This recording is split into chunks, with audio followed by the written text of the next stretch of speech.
What is up, and welcome to Three and Out, all across the Southern Pigskin Radio Network. BJ Bennett, Ben Troop here with you on a Thursday afternoon, and it's a good thing the Braves win. Braves defeat the Mets 6-3, lost last night, won today. So, Ben, here we are ahead of the trade deadline tomorrow. Atlanta is 4 games back in the NL East. They won the series, obviously, over the Mets, won 3 games to 2. When you look at what could have been, though, I think a lot of frustration given that, you realistically could have won all 5 games. 1-0 you lost, 2-1 you lost, but you win today 6-3. You take the series from the Mets. You're 4 games back. We'll dive into that. We'll talk with Doc Herbert, Platinum Sombrero Podcast. What are the expectations ahead of the trade deadline? That's coming up tomorrow. We'll also talk about the SEC conference expansion storylines, and there are many. Could a 2-division format still work? I know we've talked about the pod system, Ben, 4-team divisions. Could a 2-team or a 2-division setup still work for the SEC? And we'll talk about Kyle Pitts, man. Wow. Expectations high for him in Atlanta. Falcons training camp underway, so a lot to get to. But quickly, before we wrap up the hour, it's been a grueling hour here. But Ben, today is Kevin's birthday. That's why he's off. So shout out to Kev. Happy birthday. Go give him some well wishes on social media. But 24 years old today, Ben, Kevin is. So happy birthday. Yeah, I mean, Kevin is a youngster of the group. He keeps everything fresh. Between you, out of us three, BJ. But no, man, Kevin. Hopefully he's out there having fun. Hopefully he's taking pictures because I know that our own Christian Gone Care going to be checking to see if Kevin is really documenting his 24th birthday. We'll know more about that come tomorrow.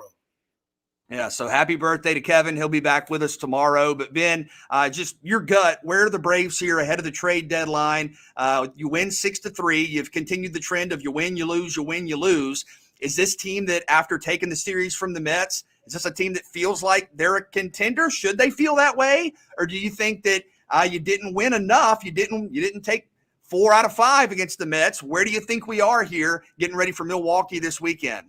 I do think the Braves are always going to be a contender, BJ, till proven otherwise. But I think that they make the decision for Alex Anthopoulos a lot easier because of it. But once this series is over, I still think he's going to have to make a call, even if it doesn't go through. It's all about perception, right, BJ? So give the perception that we trying to at least make a run of this thing. And we'll dive into it when we come back. I think you're going to see something, and we'll get some insight, but I think there's going to be a move. It may not be for a superstar. It may be to short up the bullpen. It may be to add another bat off the bench, but we'll see. Obviously, it gets weird around the trade deadline, and you've already seen some pretty big deals. Remember, a couple of weeks ago, the Braves added Jock Peterson, so we'll see if there's another move to make this afternoon, this evening, tomorrow. We'll also talk training camp with the Falcons. We will talk college football with SEC expansion, so stay with us. Tweet at us at Pigskin Radio. We'll come back with more Three and Out on the Southern Pigskin Radio Network.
We are back here with you, 3 and Out on the Southern Pigskin Radio Network. BJ Bennett alongside Ben Troop. Hope you're doing well. We'll take 3 in just a little bit. And I'm going to say this, Ben.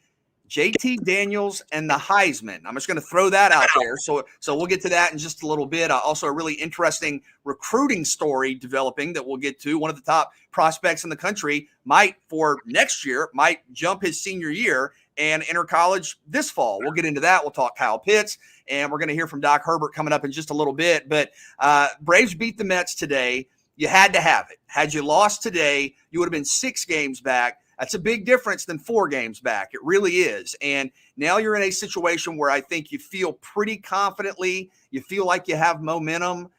You did win the series. You did win the road trip. You're coming back home. I think Milwaukee is a good team, but a team you feel like you can match up against there with the Brewers. Atlanta should feel pretty good about itself. As I mentioned at the end of last hour, Ben, you did lose 2 games. You lost 1-0 and 2-1. 2 games that you very easily could have won. And a 5-game sweep of the Mets would have been nuts, would have changed everything. But I want to say this. Shout out to Austin Riley, 21st home run today. He has been on fire. He has been absolutely extraordinary the last week. One of the hottest players in baseball is having a really good year. And Ben, I never thought I would say this, but shout out to the Braves bullpen this afternoon.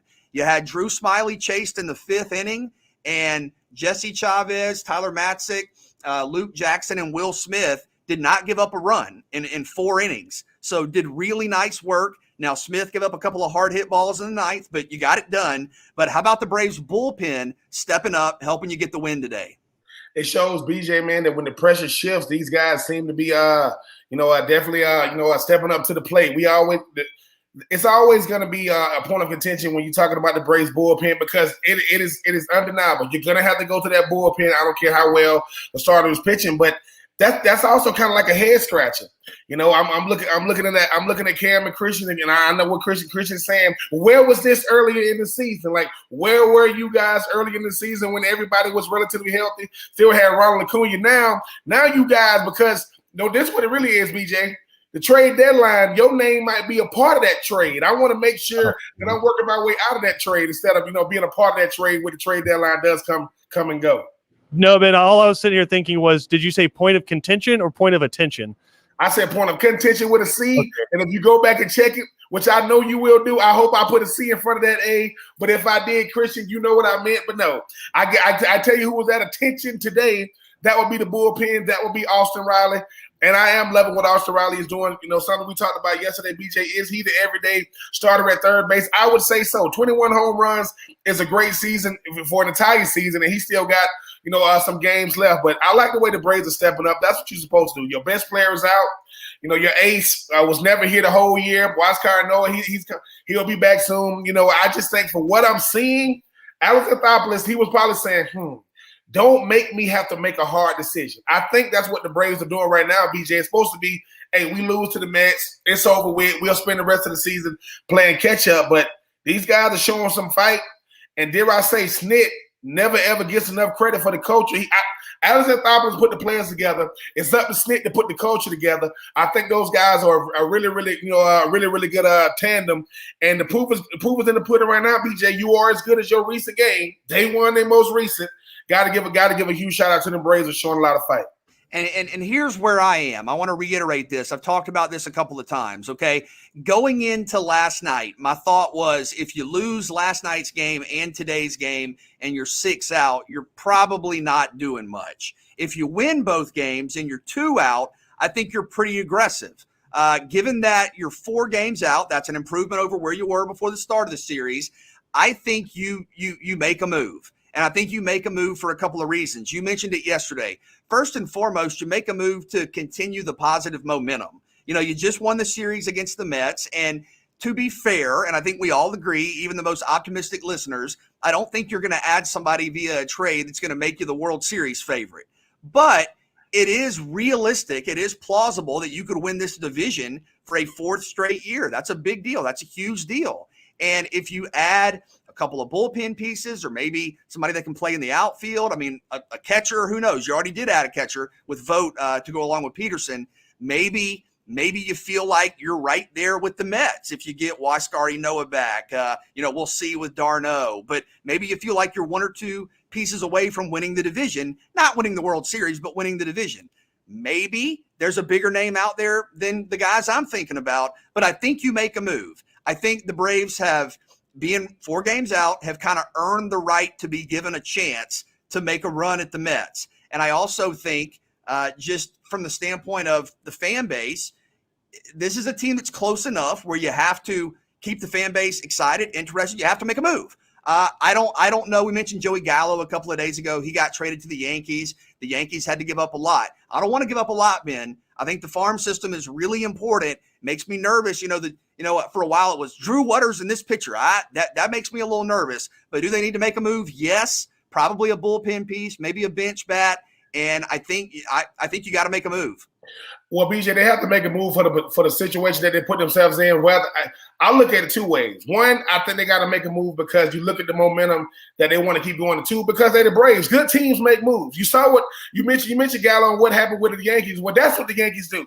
The Yankees spend the most money and they'll give up the most because they're going for it every single year. They're chasing that title reputation every single year. For the Braves, if somebody told me, hey, man, Mike Soroka's gone, Marcell Ozuna's not going to be with the Braves anymore, Huascar Ynoa, he broke his hand punching the wall, and these guys, how you think the Braves are going to be looking? They're 4 games back. With all those, now you take away that type of star power from the Mets. Are they 4 games up? Probably not. So, BJ, Alex Anthopoulos got to make a move because that's his reputation, right? And he does it the Braves way. The Braves only throw money at, pitchers and third basemen these days, 1-year contracts. But nobody's going to put you over the top with the Dodgers because the Dodgers, don't they got Albert Pujols? I'm just saying the Dodgers got every freaking body. But you go make a move, BJ, because you got to show those guys in the locker room that will still care about y'all, even though Ronald Acuna Jr. is hurt. Freddie Freeman is still on the team. I is still on the team. You see what Austin Riley is doing. Who knows, BJ? You bring in a piece that has to fit the culture first and the team second. Who knows what to do for a still very, very, very young Braves team? I just think that they superseded expectations in 2020. Why not try to supersede expectations in 2021? And guys are giving you a chance, man. What's interesting is the Braves won 6-3 today, and they won that game with Drew Smyly not making it through the 5th inning, and with Freddie Freeman going 0-for-4. Freddie Freeman went 0-for-4, but what happened? Austin Riley picked him up. Abraham Almonte had a huge home run. Dansby Swanson, who's had some up and down moments, gave you a boost late. So guys are giving you a chance against the Mets. And I think to go back to the point about the bullpen, Luke Jackson the other night gave up a big hit, came back, was very solid today. So he bounced back. Matzik and Chavez really good in the middle innings. And then you're talking about Will Smith. It was a little interesting, but went out there and got it done. But you got a chance. And I don't think that you're going to see the move for Chris Bryant. I know the internet, anytime somebody's not in the lineup right before the trade deadline, people are looking around going, oh my gosh, could this happen? That would surprise me. You never know, but that would surprise me. But this team is staying around. They're staying in the mix. Right now, as we speak, you're tied in second with Philadelphia. I think Philadelphia is losing to Washington. So you should be standalone in second place here in a couple of hours, and you're looking around. You feel like you have a chance, and that's all you can ask for.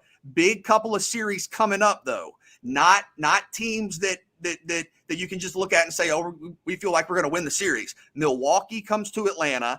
Milwaukee, they can really hit. Christian Yelich, you're talking about a good team. And then St. Louis comes to Atlanta, or St. Louis, I think you play St. Louis in St. Louis, and you're talking about the pitchers. Adam Wainwright's scheduled to go in that series. So if you can give yourself an extra boost, if you can add a bullpen arm, if you can add somebody that can play outfield, like you said, Ben, momentum is a real thing in sports. And I think sometimes you can get it from winning series like you did, but I think if you add a piece or two, that only adds to the confidence too, right?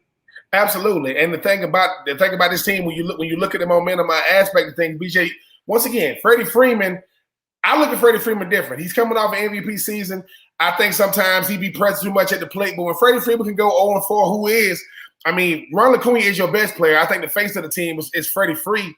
when he can go 0 for 4 and you can get help from from other guys in the lineup, that's got to make you feel good. Freddie Free had to be with the Braves in the dark ages when he was the only thing they had. You know how freeing it is for Freddie Free to know I can go out there and be myself at the plate, not have a good day at the plate, but still find a way to get the win. I'm very, very impressed with this Brave team because I just think, BJ, you look at all the odds that's up against them. Every year when a team wins it all or a team has success, you go, what did we have to overcome? Nobody thought that at this point in the season there would be no Ronald Acuna. Nobody thought it wouldn't be no Huascar Noah or Travis d'Arnaud. It's a lot of guys, and Pache. A lot of guys that you thought would be in the lineup that's not here. Dansby Mansby. Becoming a fan favorite, BJ, because he comes through in the clutch. I mean, I know sometimes it's a head scratcher, but he will come through in the clutch. So yeah, give the Braves a lot of credit. They found a way to stay in it, and find a way to stay in it. And that's all you're really asking for. With everything they went through to be 4 games back, very, very impressed. But they can't just lose it all now with the momentum that they got going. It's going to come down to what Alex Anthopoulos does, but that's why they pay him. That's why he's in the front office. But Snit got a contract extension in the offseason and is earning every penny right now. And they gave Kevin the birthday dub. Kevin will be back with us tomorrow. Happy birthday to Kevin. But we'll chat with Doc Herbert coming up in the final hour. We'll get the absolute latest on potential moves. If you're a Braves fan, who are the names you should be aware of, and what might the Braves have to give up to get some ready to contribute, ready to lead players going up against the trade deadline tomorrow. We'll also talk some college football recruiting. The SEC expansion storylines are just crazy, just ridiculous. And we've talked a lot about 4 14 pods. What about 2 8-team divisions? We'll get into that coming up. So a lot to get to. We'll come back and take 3. It is 3 and Out on the Southern Pigskin Radio Network and ESPNCoastal.com.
Hope you're doing well on a Thursday afternoon as we're back here with you on 3 and Out. BJ Bennett and Ben Troop. A lot to get to.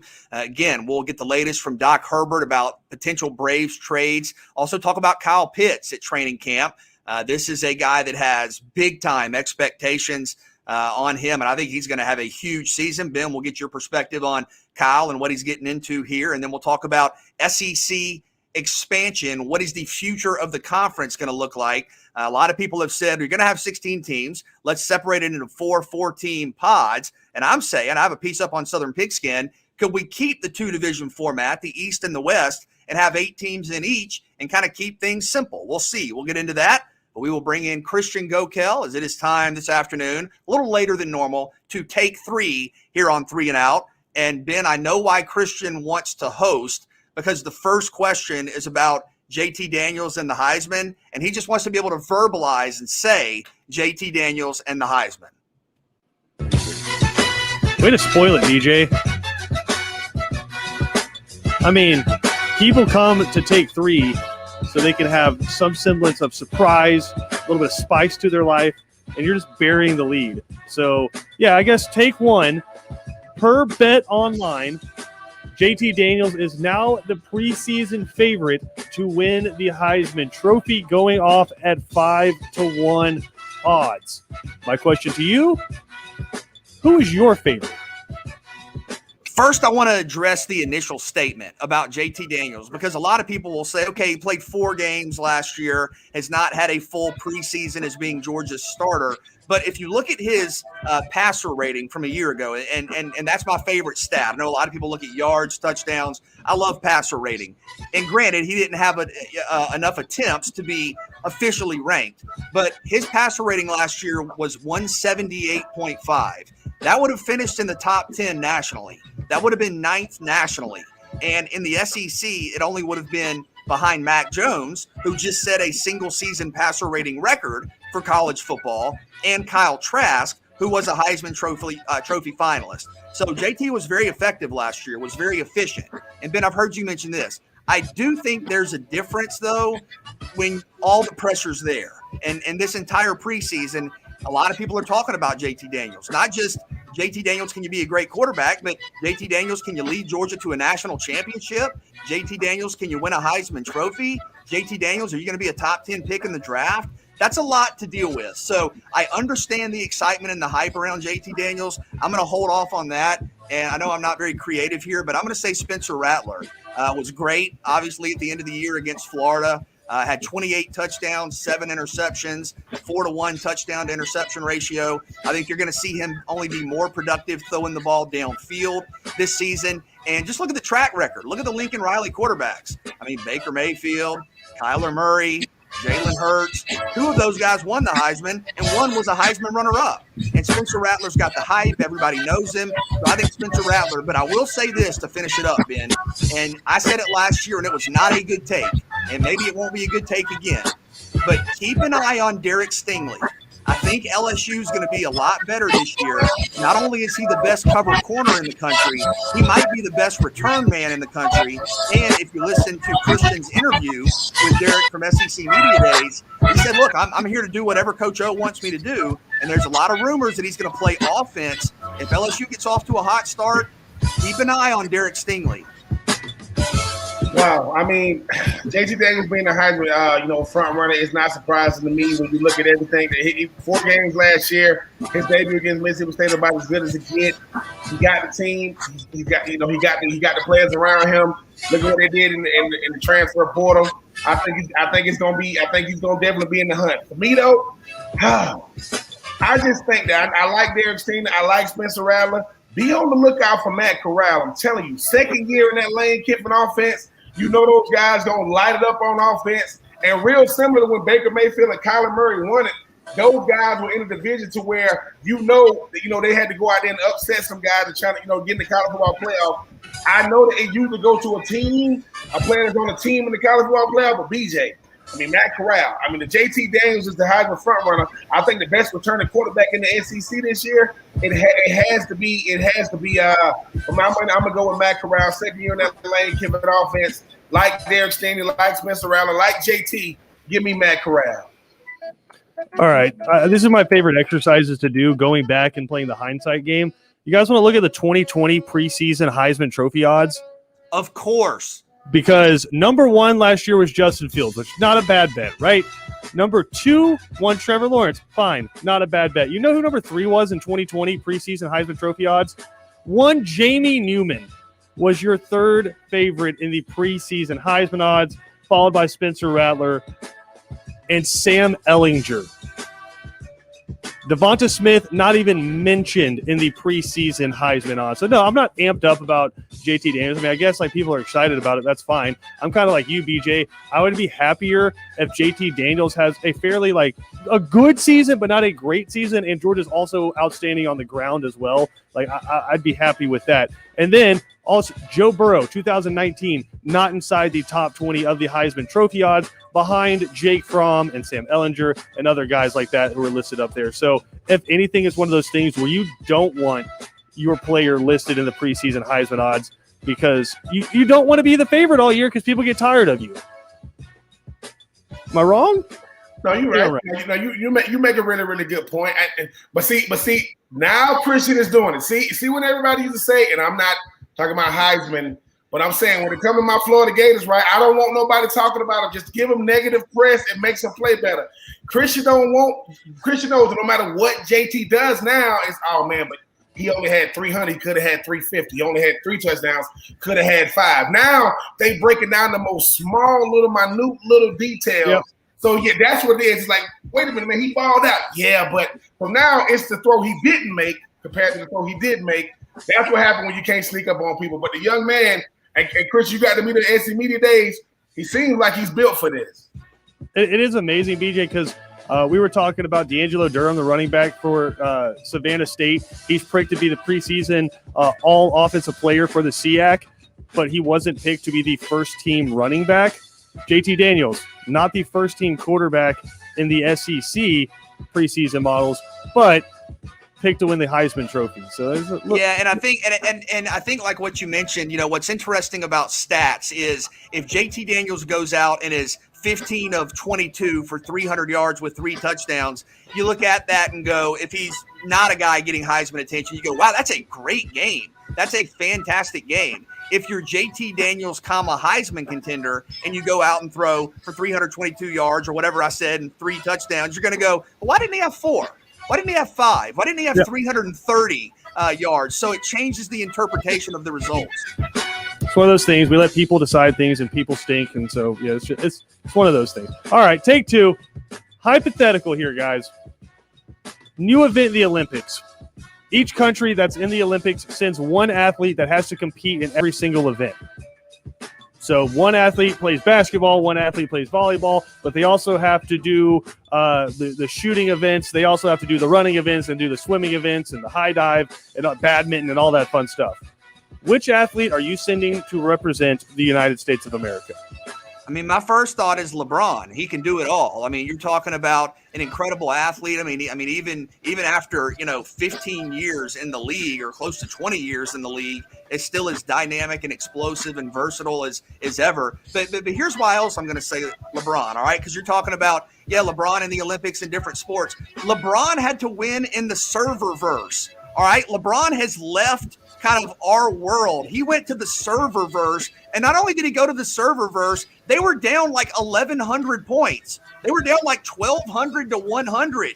He came back from a 1,000-point deficit, okay? And you're talking about on the other team, there's a dude that can stop time, okay? And he still found a way to win.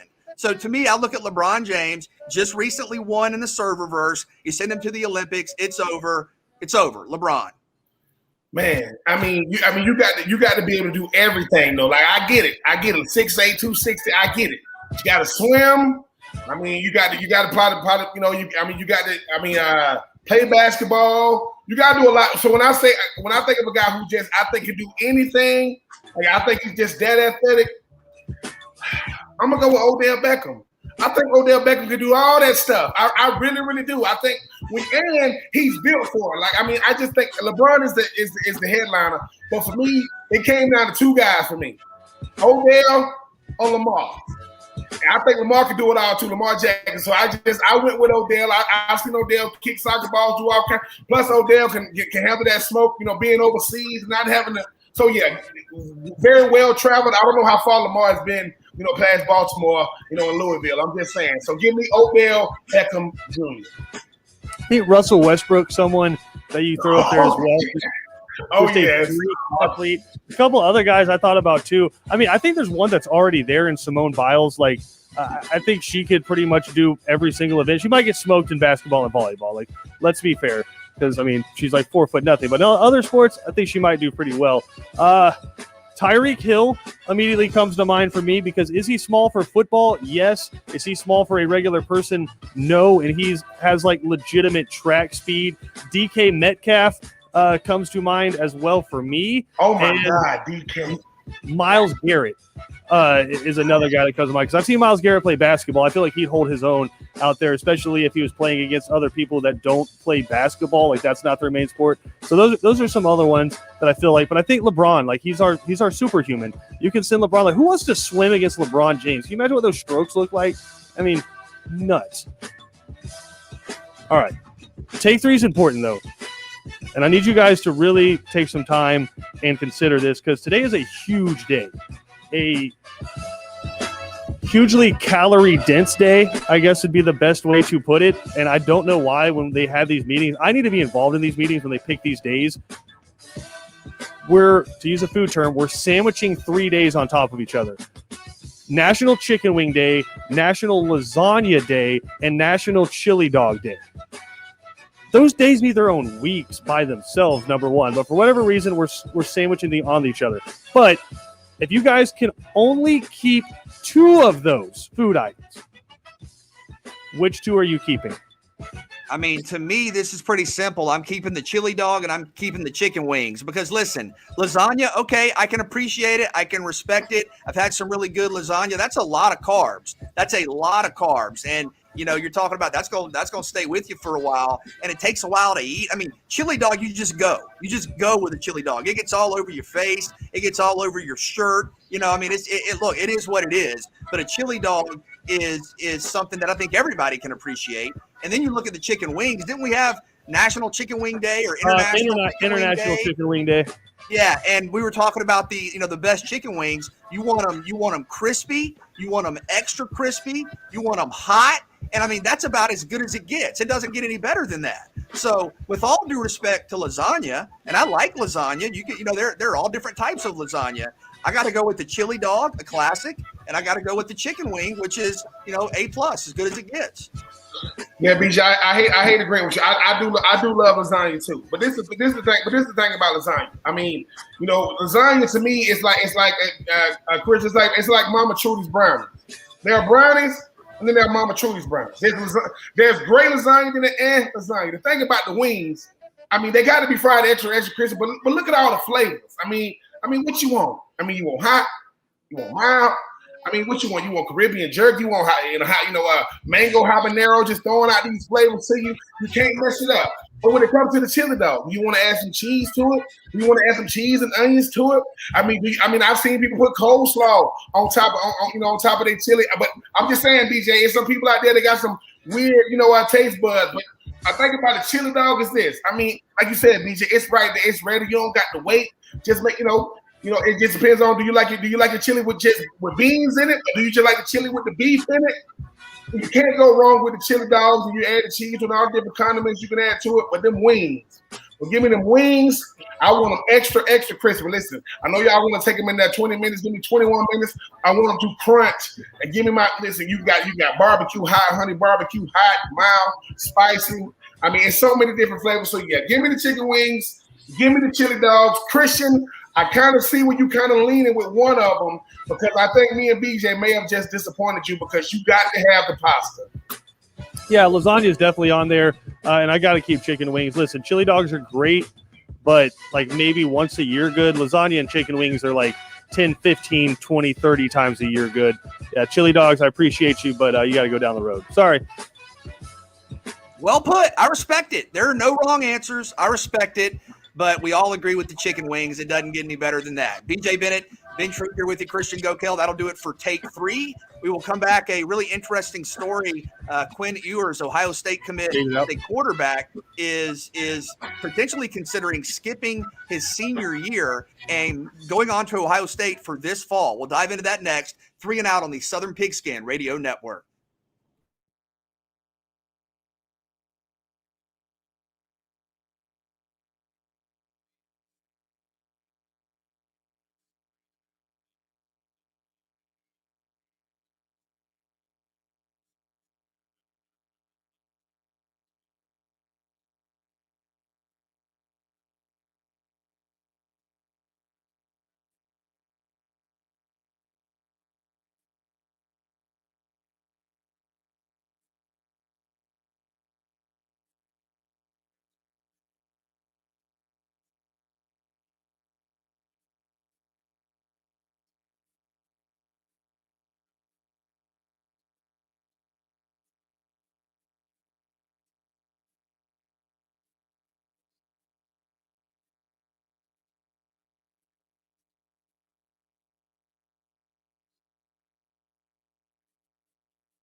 Glad to have you back here with us on 3 and Out. A lot to get to. Doc Herbert will join us coming up in the final hour as we look at the trade deadline tomorrow. Could the Atlanta Braves be getting ready for a move or two? I think so, potentially. We'll get the latest on that. Also, we'll debate what the future of the SEC is going to look like with conference expansion. Tweet at us at Pigskin Radio. Tweet at us at Pigskin Radio. But, Ben, really interesting story. You have a young man who's the number one quarterback recruit in the country for this upcoming recruiting cycle. So he has a senior season to come this fall. His name's Quinn Ewers. He goes to South Lake Carroll in Texas. That's the same high school as Chase Daniel.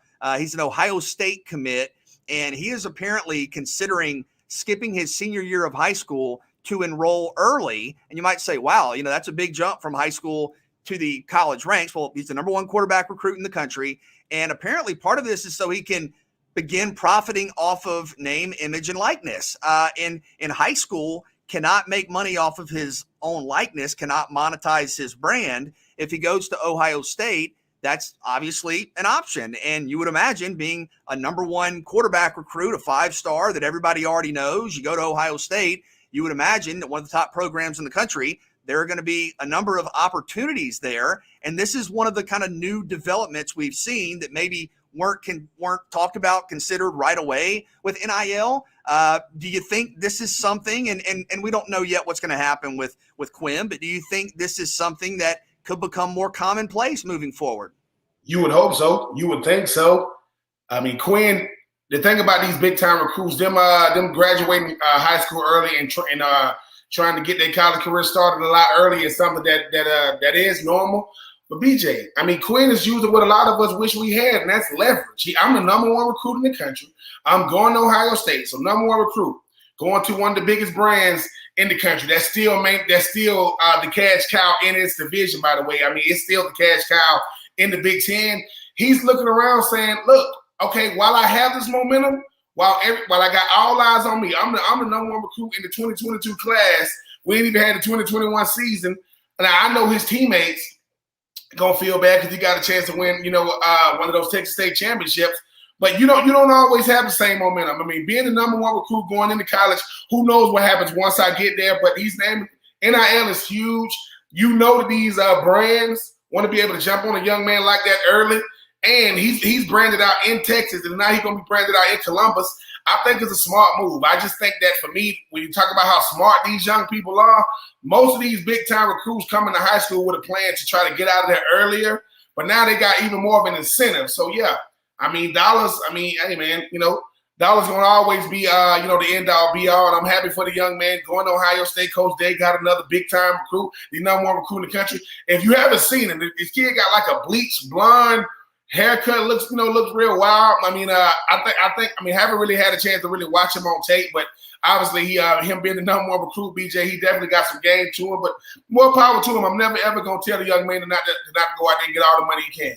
Yeah, you're talking about a quarterback recruit that is incredibly talented. Expectations already high for him, but you're talking about a senior season of high school potentially coming up. I know you signed with Florida when you were 17 years old. You were 17. You have one of those birthdays where it's right on the edge. Would this be what type of challenge would this be, even for a number one overall recruit, a 5-star, to go play at a program like Ohio State without that senior year of high school? How difficult would that transition be? It could be very difficult, but he's obviously used to being in the limelight. These quarterbacks, if they go into them elite camps, we knew who Trevor Lawrence was when he was 14 years old. His game just never tailed off. I mean, we're going to see if he's built for this pressure, BJ, and different than when I came out, you don't get the fanfare. These guys are dealing with a lot of pressure, a lot of people watching every single thing they do, they embracing it. But I just think that at the end, can he throw the football? And he can, and he's not shying away.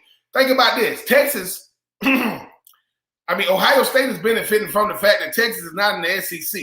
Because if they were now, who knows if he even leaves the state? But I think it'll be I've never ever said it's going to be a smooth transition. But his senior year is going to be spent in college. So he's getting a full year of getting acclimated. Because the hardest thing about college is not necessarily the X's and O's of football. It's just getting acclimated to the college thing. Because I'm in class all day. I got responsibilities away from the field. Then I got to handle my business on the field. Then I got to make sure that I can deal with these incoming recruits every single year. So I think he'll be just fine. He's definitely got. I mean, you see what Trevor Lawrence did with the long hair. Now he's coming in with the blonde hair. So these kids are already coming in with a look, a recognizable look. But yeah, but BJ, he ain't worried about getting acclimated to college his first year. He's worried about financial literacy because the young man might be pulling in right at $1 million, if not more, before he even take a snap. Well, yeah, and you think about recruiting, and this is pre-name, image, likeness. You think about recruiting, so many factors go in: location, academics, culture. Are you going to be somebody that's able to play right away? What's your relationship like with the coaches? Do you like the campus? I mean, so many things, countless things. How big of a factor amidst all that, with all of that, do you think name, image, likeness opportunities are going to be? Not only with, hey, what could I make at school X or Y, but just the timing of, do I want to, try to skip my senior year? Do I want to be an early enrollee? Does it matter? Does it give me an advantage if I get there in January? How much does NIL affect just the recruiting process? And obviously, when you're a 5-star number 1 ranked quarterback, you probably have more options and more potential. People already know you, and recruiting is as big as ever. But how does this impact kind of the overall recruiting process in your mind? Financial incentives recruit everybody. And I think for these players, that NIL gives them a chance to just come into high school with a plan. Most guys come into high school saying, okay, do I go vocal, or do I go, college prep, or what am I going to do? It keeps you focused on your business, because it's one thing to tell a kid he's a brand once he represents a brand in college. It's another thing coming and saying, you're a brand right now. And there are brands that want to attach themselves to you right now. So the last thing you want, like when it comes to recruiting, the hardest thing to tell a player is, dude, you don't got the grades. This gonna elevate guys' grades. They're gonna be better students because of this, because now they're gonna say every single thing about you is gonna be evaluated. So if a brand is gonna attach itself to you, they're gonna want to know they're getting a quality student because they know you can play. I mean, BJ, it's a great recruiting tool. And when you look at the fact that, what Quinn is doing, that just shows the power that these recruits have. So now if you're a top 300, which is still the most prestigious thing in high school to be a top 300, now you get to use that leverage. You got a financial incentive. So you coming out of high school saying, all right, mama, all right, daddy, this is what I'm going to look to do for us. But one thing about it is this: you better be handling your business on the field, because I do the Kevin Thomas thing. It's half you and half where you're going. So long as where you're going doesn't drop, or your game doesn't drop, you'll be fine. But I definitely think, BJ, if I'm in high school and I'm saying that I can graduate high school early and I'm still getting recruited and I'm walking in with an NIL deal, people thought I graduated early anyway, because I graduated when I was 17. I mean, maybe I graduated in 99 before 2000, so I'll get to play against P-Dub, even though we know how they ended up with them Gators and them Seminoles that day. BJ Bennett, Ben Troop here with you on 3 and Out. And yeah, an interesting story. So keep an eye on a Quinn Ewers with what happens there. The Ohio State commit may end up playing for the Buckeyes this fall. A lot to get to on the show. We'll chat with Doc Herbert, Platinum Sombrero podcast. What are the Braves thinking? And you have about 18 hours or so, I guess, until the trade deadline. So do you feel like you have to make a move or two? Could there be multiple moves? Remember, you've already added a catcher in Stephen Vogt, and you've already added an outfielder in Jock Peterson. What could be next? Also, really excited to chat with you, Ben, about Kyle Pitts, man, and kind of how does he deal with these expectations? Training camp is underway in Atlanta. What type of kind of preseason does he need to have to get ready for all that's coming? And he's essentially replacing Julio in some respects. And then we'll talk about the SEC expansion stuff. Got crazy yesterday, but we'll kind of look at the future of the league, the landscape of the league. A lot to get to. Tweet at us at Pigskin Radio. We'll come back with more 3 and Out all across the Southern Pigskin Radio Network, ESPNCoastal.com.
A lot going on in the world of sports as we're back here with you on 3 and Out. And the NBA draft is tonight. The number one overall pick is going to be Cade Cunningham out of Oklahoma State to the Detroit Pistons. And this is a guy that's versatile, can play kind of that point forward position. Is he a guy, Ben, Cade Cunningham, in your mind that you can build a franchise around?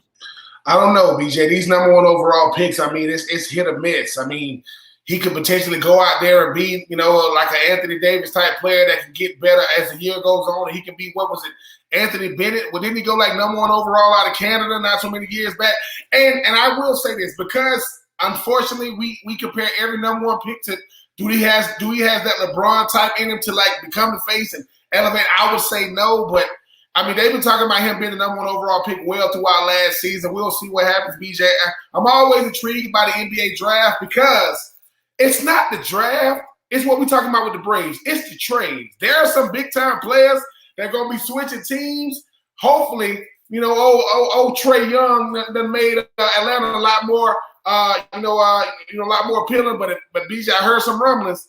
Cam Reddish might got a nice 3, but he might be on his way out of Atlanta.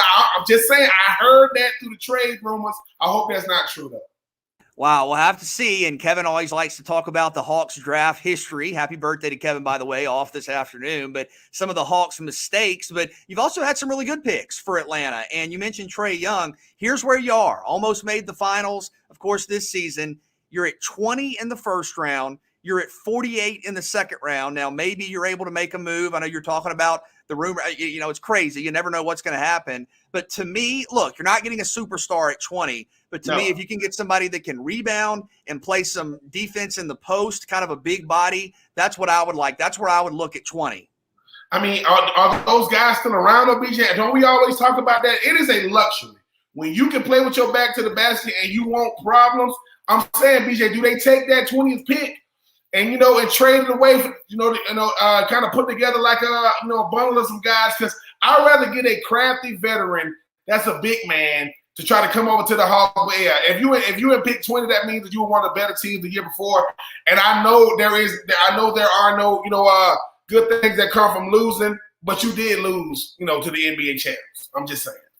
And some really interesting prospects. Scotty Barnes out of Florida State played 1 year in Tallahassee, kind of a point forward again, who can bring that 6'7", 6'8" length. You have a lot of guys like that. Cunningham is very similar. Jalen Suggs out of Gonzaga, I think, is a really dynamic kind of combo guard who can do a couple of different things. So we'll see. All right, your gut. We're talking about the Braves making a trade in the next 12 hours, and we'll have Doc Herbert. Do the Hawks make a trade tonight? I think the Hawks do make a trade tonight, BJ, because they are a couple of pieces away. I think you got your franchise guy to build around the Trae Young. I think Collins needs another guy to go alongside him. I mean, maybe you get a rim protector. It don't got to be a scorer. I mean, this is when that front office got to go out there and try to help old Nate McMillan get back to the NBA Finals or Eastern Conference Finals. I'm sorry.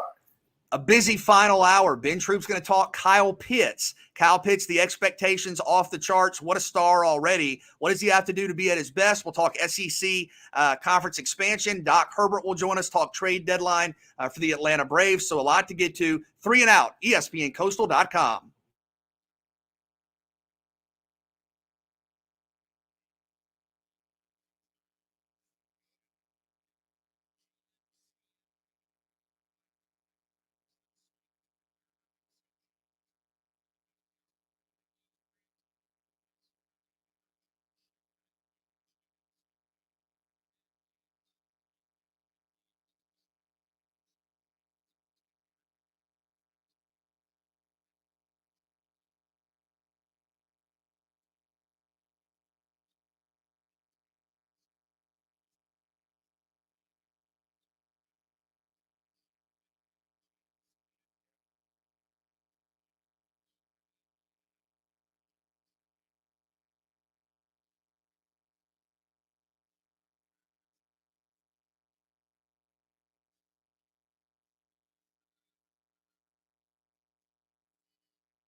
Braves winners earlier today, 6-3 over the Mets. They take the series. And as we stand, the Atlanta Braves 4 games back of the New York Mets. The trade deadline tomorrow. And Doc Herbert of the Platinum Sombrero podcast will join us in about 20 minutes here on 3 and Out as we're back here with you for hour 3. And Ben, a lot of people talking about Kyle Pitts. BJ Bennett, Ben Troop. Kyle Pitts, the highest drafted tight end ever. The highest rated rookie in Madden. People are already talking about Pro Bowl expectations. Could he be one of the top 5 or 8 tight ends in the NFL right away? Atlanta traded Julio Jones. You don't do that unless, yes, you trust Calvin Ridley, but you also have high expectations for Kyle Pitts. Everybody got the first look at Pitts today at training camp. The media is everybody's wanting to talk to him. The fans love him. How does he manage all this? And you went through it, man. How do you navigate your first training camp with all eyes on you? You got to see if he's built for the spotlight, which I think he is. Coming out of Philadelphia with Archbishop High School, then he goes down to Florida. You see how BJ, he got better each year. His first year, kind of learned the position. Took it to the next level his sophomore year, and kind of just, he was in a class all of his own. What he did, last year. But I do think that, when I look at the tight end position, I look at everything's going on. He's coming to the league at the right time. I always go back to the Mike Dickens of the world, and then you talk about the Shannon Sharps and the Antonio Gates, and you talk about Tony Gonzalez, right? But nobody could really take it to the next level. And here comes this guy named Gronk, and he was in a big market, and he was an incredible player. The year of Gronk, then you had Gronk, and now you got Travis Kelce, you got George Kittle. But I think the thing about it is you did tight end you. The reason why I like tight end you for Kyle Pitts is he gets to see this tight end brotherhood. Hey, man, look, we rooting for you because I think what the tight end position as a whole understands that, dude, we need to prop up this unicorn, as they call Kyle Pitts. He's already the highest drafted tight end in the NFL history, so you can't hide BJ.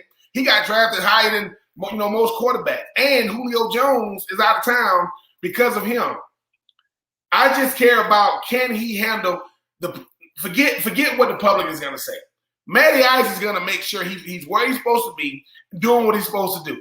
I go back to this. Roddy White did not get drafted when Matty Ice did. He got drafted with Vic in them.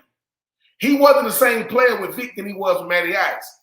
Julio was always a good player because he had Matty Ice. So Kyle Pitts, he could get the big head, but Matty Ice will say, look, man, I had Tony Gonzalez, so you chasing him. But I do think, BJ, he's built for this because now he's already got guys talking trash to him. You saw what Cameron Jordan told him. Look, man, he kind of light in the you-know-what. Listen, as long as he detached, he can go out there and do it. But if he in front of me, I'm going to detach him from his body. I love the trash talk. BJ, I'm going to say this, and I know I probably shouldn't, but I'm not saying he's LeBron James. LeBron James has a tattoo on his back called the Chosen One.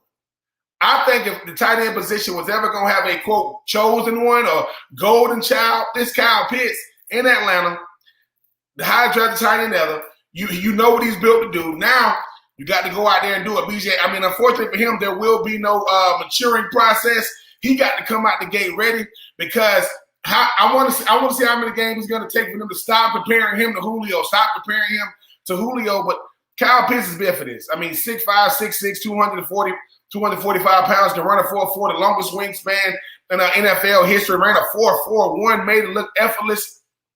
I think it's gonna be a great offense, but I got to see it, BJ, because the one thing about it is if you're a defender, if you go back to that Georgia game and he got hit and he got knocked out the game, don't think that they ain't gonna be trying to do that because the defense always knows that we can get the best players off the field, we got a better chance to win. But I'm excited to see him play. He's built for this, BJ, and I just think that he got the charisma in the game to match. We'll see, BJ, because now everybody will be watching. Number 94 New Orleans, Mr. Cameron Jordan said, come on down, Mr. Kyle Pitts. Let's see if you are who they say you are. And look, Pitts is already a star and had, an incredible career, obviously, at Florida. For a lot of people, I know you don't love comparisons, especially for rookies right away, but a lot of people look at him and say, Darren Waller, athletic, can get out wide, can make plays on the perimeter. Of course, training camp is a learning experience for every rookie, but how is he going to adjust? Of course, you do it in the SEC. You're playing against pro guys a lot, but now you're in the league. How does he find success being kind of 2 tight ends in one? Like you mentioned, there are going to be times where he's lined up right next to the tackle, and he's going to have to block, or he's going to have to run his routes while, being matched up with a defensive end off the line of scrimmage. There are going to be times where he's out wide and is literally a wide receiver, and he might be covered by corners, certainly safeties, and he has the skill set to do it. He has the savvy to do it. He did it in the SEC, but in the NFL, what's going to be the biggest key for him to be both the traditional tight end and the new age tight end all in one? He's got to want to be both. He's not going to want to be that one trick pony. I mean, people don't talk about this enough. I think George Kittle might be the best all-around tight end. Travis Kelce can block. I mean, and people only know him for what he does receiving the football. Travis Kelce doesn't come off the field. If Travis Kelce isn't on the field because the defense is on the field, Kyle Pitts has to want to block. I'm not saying he got to be a great blocker, but I didn't understand as a tight end how much better my receiving game is when I can block, because that means that, okay, the defense can adjust in. Well, if you know every time he comes to the game, they're going to throw it, well, give me nickel, give me dime. Let me adjust. But if I got my hand in the dirt and I can catch the ball from a real tight end's lineup and not flexing me out or detaching me. But BJ, the thing about the detachment though is not everybody can do that. See, when they say detach, they mean 5 yards off the ball in the slot. When they say detach, when I played with the Titans, they would say twins kite open. I used to be Eric Kenny was handling the line. I'm out wide as a wide receiver, but the only way I'm going to get the ball is if the safety come out there or a linebacker come out there. Cornerback comes out there, they're not throwing me the ball. But Kyle Pitts, Jalen Ramsey will go out there on him, and they're going to see. Because the thing you can't coach with Kyle Pitts, he's always 6'6", all 6'5", 6'6". Got the longest wingspan, got like all 37, 38-inch vertical. BJ, he's going to have to earn it, but when he goes up to the OC and says, look, I'm a tight end first, I'm a weapon second. Because I don't care how good of a player he is, he's not going to have 20 catches a game. It's what can he do with limited opportunity, and do he want that smoke with his hand in the ground? George Kittle is the best all-around tight end because when you watch him block, it looks like he's catching the ball. He'll say, run the ball again, and he's one-on-one with defensive end. So, yes, Kyle Pitts is a little light, because he's 240, 6'6".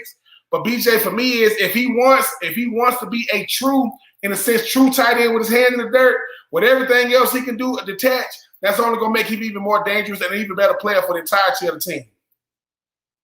I want to see if you agree here, because a lot of people, and it's natural, we all do it, look at players and try to project numbers. So I think he's going to have, 50 catches for 800 yards or whatever it is. We all go through it, and it's kind of the fantasy footballization of football. Is you always look at what the numbers might be, could be. For me, I'm not so much focused on how many catches he has, because understand this, Kyle Pitts is going to be in an offense with Matt Ryan, where Matt Ryan has Calvin Ridley, has Russell Gage. I think you're going to see, multiple tight ends used, multiple running backs used in the passing game. You're going to spread the ball around. So Kyle Pitts, he's not going to have 100 catches necessarily. I do think he's going to stretch the field. I do think he's going to be a tight end that averages more yards per catch than a lot of tight ends. But for me, I'm not so much focused on the receptions or the yards. It's when do those plays come? And third down is always a tight end down, but in the red zone. Because when you think about Atlanta, and you had struggles with Julio Jones here, when you think about Atlanta, one of their offensive weaknesses has been, hey, they can move up and down. They can get to the 15, 10-yard line, then what? And that is a multi-dynamic problem. The offensive line struggled. You haven't been great at running the ball. But I think when you drafted Kyle Pitts, you drafted him to be the number one target in the red zone. And to me, Kyle Pitts was brought to Atlanta to catch touchdown passes. For Matt Ryan. And look, it's training camp. We're going through the basics. We're getting ready for the season. But to me, I ultimately think his impact on the team is what he does in the red zone. Do you think that's fair? Absolutely. It has to be. You can't have a guy that's that athletic, that's tall, that's that gifted, and when he get in the red zone, he's a decoy. Now, there's nothing wrong with being a decoy, because the one thing that people didn't talk about with Julio is if they're doubling Julio, that means everybody else is one-on-one, which means you're going to get more opportunities. But now Calvin Ridley's going to be your number one. You talk about gauging those guys. If you're a Kyle Pitts, that's the good thing about being a tight end. Okay, do I put him out wide? Do I put him in tight? But you got to be licking your chops if you're the OC, because you're saying, man, we can do a lot of stuff with this dude. And BJ, the thing about Kyle Pitts too, though, the red zone is a 20-yard. Well, I'm sorry, the red zone is a 10-yard in. But once you get 20 yards in, the guy's very, very dangerous. So I think that for me, I want to see third down conversions, moving the chains, being a momentum guy, making plays in the run game. And when you get in the red zone, how creative can you be? Kind of like the New England Patriots way of doing things with tight ends. The reason why it's hard to game plan against the New England Titans when they had Gronk and Aaron Hernandez, they're doing something with them different every single week. So yeah, I think it's going to be great. I think the main thing about Kyle is he knows he's going to be a focal point. But am I a focal point because I went fourth overall, or am I a focal point because of my game? I mean, we're going to see when the live bullets come. But BJ, I mean, I don't see him not being a factor because if you dedicate two guys to him that mean really engage, getting one-on-one, he's going to have – but I will say this. If he does have double coverage, throw it up to him anyway because I want to see it. I want to see if you worth the money, worth the time. He's the highest paid tight end in NFL history as a rookie. He got to go out there and earn the money. But yes, BJ, if you saw it, listen, I love Kyle Trask. He ain't Matty Ice. I'm just saying, and he was able to make some nice plays with him. How fast can he build trust with Matty Ice? Because once he does that, Matty Ice going to throw it to him regardless because I've seen him doing it in practice all the time. But BJ, it should be a fun offense this year. And whenever I know this is off topic, but if they can get that run game going, that's going to make life so much easier for Kyle Pitts and all them receivers. Awesome insight from Ben Troop talking about Kyle Pitts and all eyes on Kyle Pitts at a training camp in Atlanta. You talk about the excitement around Trevor Lawrence and Travis Etienne in Jacksonville. I think you got almost as much there with Kyle Pitts in Atlanta. We'll come back. Trade deadline tomorrow. Braves won the series at New York. Won today 6-3. They're 4 games out. What does that mean? Do you feel like you need to make one move? Do you feel like you need to make 2 moves? For all the talk, might Atlanta not make a move? We'll see. Doc Herbert will join us next. 3 and Out on the Southern Pigskin Radio Network, ESPNCoastal.com.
So the Atlanta Braves are 4 games back now in the National League East. They won 6-3 today over the Mets, won the series, and had a winning record on the road trip, getting ready this weekend now for the Milwaukee Brewers coming to Atlanta. And this is a team that is within reach in the NL East. We have to see kind of what that means over the next couple of weeks. But could the team have a new addition or two moving forward as the trade deadline is tomorrow? With us now to talk about that from the Platinum Sombrero podcast, Doc Herbert. Doc, good afternoon. Thanks for joining us. How are you? I am marvelous. How are you doing today? We're doing great. Thanks so much for coming on. And Atlanta wins the series against New York. You probably could have won all 5 games, honestly, but you're 4 games back. How do you see this team, and what do you think the tenor is right now, the tone, getting ready for the trade deadline? You know, this last little stretch here, this 9-game stretch against Philadelphia and New York, it was supposed to tell us everything that we could possibly want to know about this team.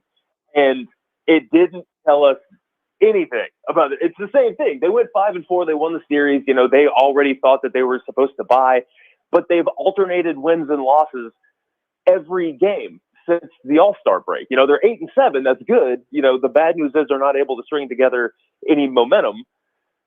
But the good news is they're only losing one at a time. So, I mean, they're still treading water. They went into the Mets house, and you're right, they probably could have beaten them in all 5 of those games. But that just says that we're right here at the trade deadline. They got to prioritize either a bat or a bullpen arm, preferably both, to kind of take them to the next stage. I think the team thinks that they can win, but not in its current form. I think that's pretty clear to everybody on the roster that they just need some help, and that's it. And I think that everybody who's on the roster would tell you that if you get them 1 or 2 more guys, then they can charge ahead. And Doc, I think about what you just said when you look at the fact you said you didn't really learn that much about this Braves team because they'll win one, lose one, win one, lose one. How do what do you attest, this momentum that they seem to be having? Because when you look at everything they've had to deal with, no Acuna, obviously no Soroka, Huascar Noah coming back. I mean, you look at the Marcell Ozuna situation. For this team to still even be in contention when losing all those guys, it's got to be something to say for Alex Anthopoulos to have to make a move, even if it's not going to put them over the top, but at least to give the perception that, look, man, I still believe in your guys, even if Ronald Acuna is not in the lineup anymore. I mean, look, this team should be 12 games out by now, just based on the luck. Not having Acuna, Soroka, Ozuna, d'Arnaud, only having Huascar Noah for the first 7 weeks of the season. I mean, the amount of things that have happened to this team, we should be so far out, but we're not. And that's the crazy thing about it. So now it's like, okay, well, while we're still here, we've been treading water. We haven't drowned yet. So, we're not dead yet. So let's step it up and let's go for it. You never know. Sometimes in this game is really tricky and finicky. Luck does even out sometimes. You look at what happened to Freddie Freeman in the early part of the season, right? He couldn't buy a break. And now everything is dropping for him. It's like all of the bad stuff from the early part of the season has kind of evened out for him a little bit. So I think this team could possibly have a similar thing to where maybe we get some good luck in the next little bit, Doc Herbert here with us on 3 and Out. So the trade deadline's coming up. The rumors are always there, and fans always have their sights set on, the big names, the huge names.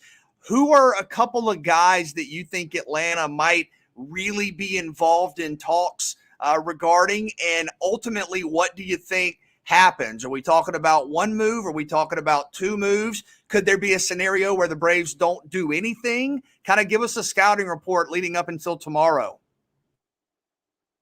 Depending on how much you believe what you read, then the Braves at one point were among the leaders for Joey Gallo before the Yankees stepped up their trade offer. Now, to me, that is it's too bad that they weren't able to get the deal done, but it does say they are looking to be aggressive if it's the right guy. Alex Anthopoulos, he watches every game too. He knows exactly what's going on with the team. He knows that they need a bat. They need preferably an arm too. He tends to do his due diligence on the big guys, but we haven't ever seen him really pull the trigger on like a giant move like we thought he was going to when he became the GM. So you don't necessarily have to make a giant splash, but you do need to do something that's going to shake it up a little bit. So I had initially said, if you get a couple of guys that aren't stars, like Eduardo Escobar, who has since been traded to the Brewers, Andrew Chafin, who has since been traded to the Athletics, you get guys of that tier, but you get a couple of them to plug the holes and also cut the low-hanging fruit off the bottom of the roster.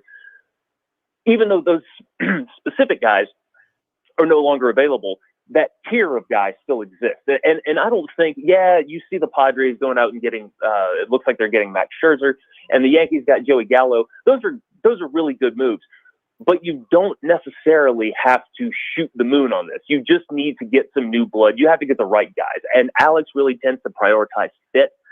But just because he was going after somebody like Gallo doesn't necessarily mean that he's going to take the next best or try and go get a Trevor Story type guy. But we have been waiting for him to do this for a long time, that big trader Alex move. So, maybe he does. Maybe he does pull the trigger for like a Craig Kimbrell type. Wouldn't that be something to bring him back home? You want to look at a fit and like a good story, good narrative type. He will add something. But, last year he added Tommy Malone and called it a day as well. So we saw how that turned out. So there's actually going to be a little bit of money to play with, I think, now that fans are back in the stands. They're getting some revenue kickdowns from the Battery. So I would be more optimistic than pessimistic over the next 24 hours.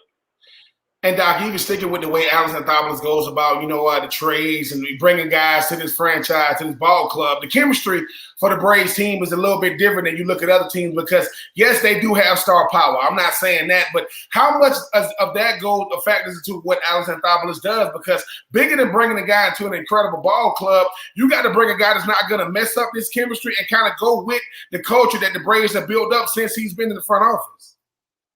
No doubt. And the locker room has been such a crucial element of those really good teams the past couple of years. Don't have anything nice to say about Marcell Ozuna anymore, but when he was the catalyst, it was apparent how good of a time the team was having. When Josh Donaldson was here, it was apparent how good of a time the team was having. Alex has to be careful about who he brings in because if he gets a rental player, right? Let's say he gets Chris Bryant, who's going to be a free agent at the end of the year. That would almost be, as far as star power goes, that might be a good play to have because, Ronald is coming back next year. Ozzie will still be here next year. Ideally, Freddie will still be here next year. And if you get too many Chiefs and not enough Indians, then it's like it becomes an incomplete team, right? You need somebody who's going to be a really good role player. If you get somebody who is going to be around next year, that's where you've got to be really, really careful. So, and that's another component with what I was just saying about trying to get the fit and make sure that you have the exact right guy to fit into that locker room too, because sometimes it's something just as simple as a guy running around the bases, holding a fake umbrella, or a guy coming in the dugout wielding like a pink pirate sword. You never know what's going to trigger a team. Clearly having somebody wearing a panda head at the end of the dugout isn't really working, but not everything's going to work. Doc Herbert, the Platinum Sombrero podcast, here with us talking Braves, the trade deadline coming up. Wanted to ask you about a couple of guys. Austin Riley had another home run today. I think 3 more RBI. You're talking about a 290 stat line average with 21 home runs now. How impressive has he been? And is it fair to say that, there were some questions for a while that he is clearly the guy at third base for now and the future? No question about it. He's been one of my favorite stories this entire year. You go back to preseason, there were fans that were ready to ship him off just because he was inconsistent. And even into the season when he was not getting a lot of hard contact, there was no power in his game, and he just really stuck with his approach. And now you see what he's doing. I mean, he's one of the best third basemen in the National League. And as far as I'm concerned, there's people that would be interested in trading for a third baseman and maybe moving Riley to the outfield, which it's an option. But I think he's really comfortable over there now because he knows that the team stuck with him through thick and thin. They let him figure it out, which is some leeway they didn't give to a lot of prospects. You look at Kyle Wright and Bryce Wilson and say, like, man, if this guy had a little bit more time to work through his struggles, then maybe he could have figured something out. And they did that with Riley. They just left him over there and said, we have enough faith in you to figure this out. And now you see the fruits of it. And it's not just that he's hitting home runs. You look at the last 9 games, the Braves do not go 5-4 over the past 9 games without Austin Riley doing what he did. And if there's anything Braves third basemen love to do, it's to go into New York and just ruin Mets fans' days. And Dr. God has really pitched well his last 2 hours ago, against the start tonight. Touki Toussaint, a guy that, in my opinion, is taking advantage of the fact that he's, get to see how well he plays in the starting lineup. Talk about the way he's been pitching and just making a name for himself in a season to where a lot of guys been banged up. Yeah, Touki is one of those guys that his arsenal it's just tantalizing. You see him throw that curveball. It's just different, in the same way that when you can listen to Ronald Acuna taking batting practice and it's him. It's just the way that the sound, it's just different off of his bat, right? It's the same thing with Touki's curveball. There are a million curveballs, but there's something about Touki's that's just different. And he seems so in control. And granted, it's 2 starts. I think we talked about him last year about is this it? Is he finally breaking out? And it does seem a little different this time. He seems to be not rattled when things might not be going the way that he wants them to go. He's got a start coming up this weekend against Milwaukee. I am so curious to see if he can string it together. That's been the thing about these Braves prospects, the pitchers, that you'll get a great start out of somebody like Bryce Wilson, and then the next time out, he'll lay an egg. Or you'll get a great start out of Kyle Wright, and the next time out, he'll lay an egg. And with Touki, it's been the same thing, but now he's just, everything's working. He's got the split change incorporated too. I mean, you give him a good, viable third pitch to play off that fastball and curveball, because he can throw gas, and about the curveball. And that in itself, that's somebody who could transition into being a successful reliever. But as somebody who's still got the stuff to start, getting that third pitch and being able to just stay poised on the mound, the sky is the limit for this guy. And we really needed him to step in. You look at the starting pitching recently, it's been the younger guys that have actually been doing okay. Like Charlie's start was kind of blah. Drew's start was kind of blah. But Touki, his 2 starts, and Muller the last couple times out, just really good stuff. Doc Herbert, the Platinum Sombrero podcast, our guest here on 3 and Out. Trade deadline coming up. Doc, thanks so much for the insight. Hey, of course. We'll talk soon, guys. And the Braves maybe looking to add a bat, maybe looking to add an arm. And you heard Doc mention a couple of names there, Ben. And look, we've heard this rumored a couple of times, but Craig Kimbrell. I mean, listen, you could use some help in the bullpen. How much fun would that be to bring back one of the, Braves' great closers, bring Craig Kimbrell back to Atlanta? BJ, and we bring back Craig Kimbrell on Kevin's birthday, we'll never ever hit the end of it, right? Kevin's not here. You start getting good news. But I will say this. BJ, Touki Toussaint. Outside of the fact that, I can't talk to Papa B to get my my scout report on any of these pitches, I've been very, very impressed with Touki Toussaint, BJ. Whenever these pitches go out, you get another guy to step up. Touki has been playing well. Can they keep the momentum going? But BJ, Craig Kimbrell, I'm trying to say, it's Kevin's birthday, the lucky charm. Who we'll see, but hey, we'll see what Alex Anthopoulos does. I just think that the Braves are making it very, very hard for him. No, yes, he's going to make a decision, but because of how well they're playing, does that decision change, BJ? Because you got to prove it. We're still going to go for it, even if Ronald Acuna Jr. won't be back till next year. Yeah, so we'll have to see. A lot of rumors. Stay up to date on Twitter. Follow ESPN Coastal, Pigskin Radio, and we'll see what happens over the next, 12, 16 hours with the trade deadline. We'll come back. The SEC is changing. We know that. Oklahoma and Texas are coming, okay? What's the format going to look like? Are we going to have 4 mini divisions? Are we going to have no divisions? Could we have 2? We'll talk about that. 3 and Out on the Southern Pigskin Radio Network.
Back here with you on a Thursday afternoon, and there's some breaking news, including breaking news, guys, with the SEC is on Twitter, posted 8 minutes ago from the SEC. The SEC presidents and chancellors voted unanimously Thursday to extend membership invitations to the University of Oklahoma and the University of Texas to join the SEC effective July 1, 2025. BJ. Competition, yes. I'm very curious to get Ben's thoughts on that. Well, yeah, I mean, for folks listening on radio who aren't watching the stream, Ben is not here. There he is. He's back. He's back for the breaking news. And wait, hold on. Ben, what do you think the breaking news is? I would say the breaking news would be Oklahoma and Texas have decided to come on over to the SEC. Close. That's a good guess. I mean, kinda. I'm not rereading the whole tweet, but yes, apparently effective July 1, 2025, there's been a unanimous vote to extend membership invites to Oklahoma and Texas. So it's amazing. Like a week ago, 2 weeks ago, this was on nobody's radar. Now, not only is it happening, like it's officially happening once the invitations are accepted. And we'll see about the timeline stuff. I would imagine that's going to be another story, trying to figure out when, how, and maybe trying to make this happen before 2025. But yes, all the SEC brass voted, and everybody votes to extend the invite. Oklahoma and Texas going to be part of the SEC. BJ, think about Texas A&M for a second. Now, you and I both know they didn't want no part of this. But didn't I tell you, perception drives reality? They don't want to be the one saying, because different in the college football playoff, they're going to show who was not in favor of it. But applaud the SEC and Greg Sankey. I think what people fail to realize is 2020, all eyes was on all these commissioners. The one commissioner who wasn't going back and forth with his ADs, who had full cooperation of all 14 teams, who seems to be an incredible ambassador for the SEC, always speaking highly of it, was Greg Sankey. He was the one that said we're gonna let all the medical professionals kind of lead us. So we're gonna have the latest start. But now, BJ, Mark Emmert, the commissioner of the NCAA. I mean, where is this role in all of this? Because I know, BJ, you always looking down the road. I mean, you are hindsight is 20/20, but I mean, foresight is another total different thing. I just think that when you look at what's going on now, Oklahoma, Texas, brand equity, you got the flagship schools in both of these states. How much pressure? Not the ACC, because I think they're going to be fine. Not even necessarily the Big Ten or the Pac-12. How much more pressure? Because BJ, something we ain't talking about. Remember yesterday? I mean, you was like, did somebody send out a cease and desist letter? The Big 12 doesn't like the fact that they're kind of getting bullied. Which I just think that these are business moves. But BJ, it's funny. 2019 amateurism is going this way. 2020, it's taking nosedive. 2021. I mean, it's gone. I mean, Mr. Quinn, out of high school in Texas, I'm gonna skip my senior year. Texas, Oklahoma, they're going over to the SEC. Bryce Young, I mean, he's making more money than certain head coaches in college football. I'm looking forward to see how these SEC media days gonna be down the line, BJ. But Texas and Oklahoma, them boys gonna be coming over, and dare I say, all y'all old Vince Young and Texas Longhorns, it's gonna be good for them boys to see how good that football really is in the great state of Texas. And tomorrow on the show, we'll chat with one of your former teammates with the Titans, Bo Scaife, who won a national championship at Texas. We'll get his thoughts on the Longhorns, ultimately potentially coming over to the SEC. But this is huge news. We've talked about it all week.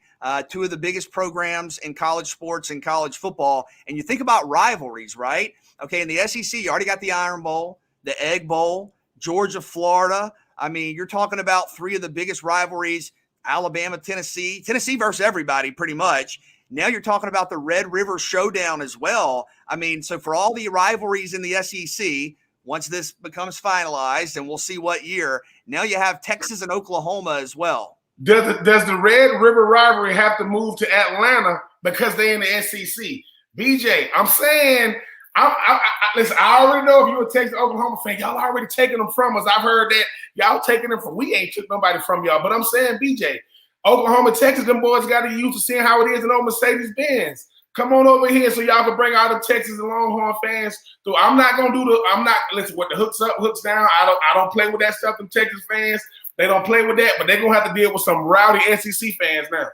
All right, it's going down. So the question is, what does the SEC look like moving forward? And I have a story up on southernpigskin.com. I encourage you to go check it out. A lot of talk about what are we going to do? Do we have no divisions? Do we just have kind of a 16-team blob out there? Do we have four team mini divisions, which we've talked about? My worry, if you do that, is you lose some of the rivalries. So what I looked at the idea of doing is we have two divisions now, the East and West. It's pretty simple. The winner of the East, the winner of the West, they play for the SEC championship. Can we maintain that and just have 8 teams each instead of 7? Now, I made some moves, but I think this would keep the simplicity in place for win your division. You go to Atlanta, and I think it would also protect the rivalries and keep them as annual games on the schedule. Now, take a deep breath and stay with me here, but this is what I have the SEC East looking like. Alabama, Auburn, Florida, Georgia, Kentucky, South Carolina, Tennessee, and Vanderbilt. Now, you have the familiarity there. You also have the geographical, everybody's close. A lot of people have talked about Auburn being in the SEC East for a long time. Well, you're not bringing Auburn over without Alabama. They have to be division partners. And I know people are going, oh, my God, a division with, Alabama, Auburn, Florida, and Georgia. Well, that's the reality. When you're talking about adding all these big superpowers, that's the reality. So Alabama-Auburn is kept as an in-division rivalry. Florida-Georgia is still an in-division rivalry. Tennessee versus Florida, Georgia, and Alabama, all an in-division rivalry. Then on the other side, the SEC West, you have Arkansas, LSU, Mississippi State, Missouri, Ole Miss, Oklahoma, Texas, and Texas A&M. Again, the geographical location, the proximity, everybody's pretty close. You're keeping the rivalries intact. Oklahoma and Texas, Texas and Texas A&M, Ole Miss and Mississippi State, Arkansas and LSU. And folks may be listening and going, my heavens, a division with, good grief. Oklahoma, Texas, Texas A&M, and LSU. Yes, that's the reality of adding superpowers to your league. I think this way you keep teams within proximity. You keep rivalries, and a lot of people may say, oh, man, well, that's too one-sided. I don't think it is. And I went and looked. The 8 teams from this theoretical SEC East last year won 45. 45 games last year. The 8 teams from the theoretical SEC West won 47 last year, so pretty close. And if you use last season's final polls, both this new East and West would have had 3 top 20 teams. Alabama, Florida, and Georgia in the, quote, East, and Texas A&M, Oklahoma, and Texas in the, quote, West. So I think it balances out pretty good. I think it's something to think about, and you can read the full story, southernpigskin.com. BJ, I love it. I will say this. I think that no matter what, I like your East and West, even with the quad system, I think no matter what, you still got to preserve those rivalries. So no matter what side, because, and this is the thing, too. While Texas and Oklahoma is obviously the Red River, who is going to become their rival? Like who's going to be the team they're going to be going back and forth with? Because this is what we don't talk about. I know you got the Florida Georgia. I know you got Alabama Auburn. I know you got Ole Miss, Mississippi State. Well, Florida plays LSU. They got a nice little rivalry. Georgia plays Auburn. They got a nice little rivalry. LSU Texas A&M has become a nice little rivalry at the end of the year. Who's going to become that familiar foe for Texas? I know people say, well, Texas A&M, but I think that. That's the thing is you added 2 incredible brands. And BJ, if you're Greg Sankey, can you lose? Because this is the thing. If he goes whenever they start, 2023, we're going to go East-West. 2024, we're going to go North-South, East-West. Because at the end of the day, you're going to have some of the best brand of football going on. And I will say this. Whatever the SEC does, the other conferences got to do. They just got to do it. So they saying if they go quads, if there still is a Big 12 at that point, Big 10, Pac-12, ACC go quads. And I just think, BJ, we most of the time when it comes to the shifting of the powers in college football, we don't get to see it. This is the only SEC we and you grown to see. But now we get to say, hey, man, I remember when the SEC got Texas and Oklahoma. So I think it's going to be great. I just think that for me and you, we get caught up in the tradition of things, the pageantry of things. Well, BJ, you got to develop new ones, got to develop new rivals, and I think that adding Oklahoma and Texas is about as big of a brand of football even though one of them is the cash cow, while the other one is the big brand of Texas that you can add. So Vanderbilt, Arkansas, good luck. It's going to be real rough. But Tennessee better find a way, BJ, to get right real quick, because now they're going to be judged on the new SEC. Everybody got a chance to kind of have a clean slate. Does Tennessee come out of the dark age and start playing a nice brand of football now? And the breaking news, unanimously, the offers have been extended to Texas and Oklahoma. So a couple of days ago, this was just kind of a talking point. Now it's happening. And assuming they're accepted, and you're talking about an effective date of 2025, I don't know that that's the reality. We'll see how some of this goes. And if Texas and Oklahoma try to move over to the SEC before then, I know we've gotten a lot of speculation from a couple of different writers on that. But yes, Texas and Oklahoma officially and unanimously invited to the SEC. That's not all the breaking news. Breaking news in the NBA ahead of the draft. We'll hit that next here on 3 and Out.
The NBA draft is tonight. On draft day, you have moves, you have trades all over the place. We mentioned the breaking news with Texas and Oklahoma being unanimously extended invites to join the SEC effective 2025, I believe July 1st of 2025.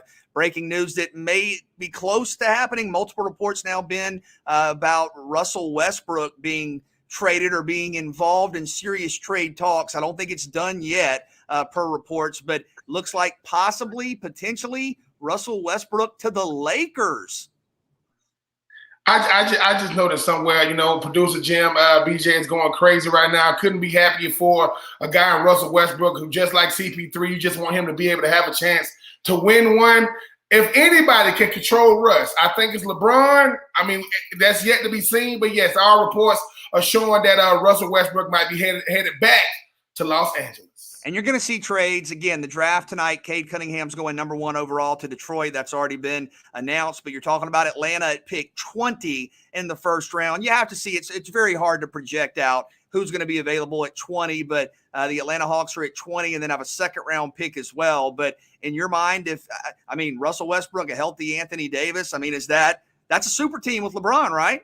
Yep, Giannis talking all that trash. He's gonna see if he gonna have to deal with them boys in the finals if they do make it back to the finals. But yes, that definitely makes them a super team. We'll see if it happens. But Magic Johnson no longer with the Lakers, but Showtime might be headed back to the Lakers. I want to thank Doc Herbert for joining us on the show today. We'll chat with Bo Skay, former star tight end for the Texas Longhorns. He will join us tomorrow. Ben was your tight end teammate with Tennessee, as we'll talk Texas and Oklahoma to the SEC. We'll see you tomorrow, 3 and Out on the Southern Pigskin Radio Network, ESPNCoastal.com.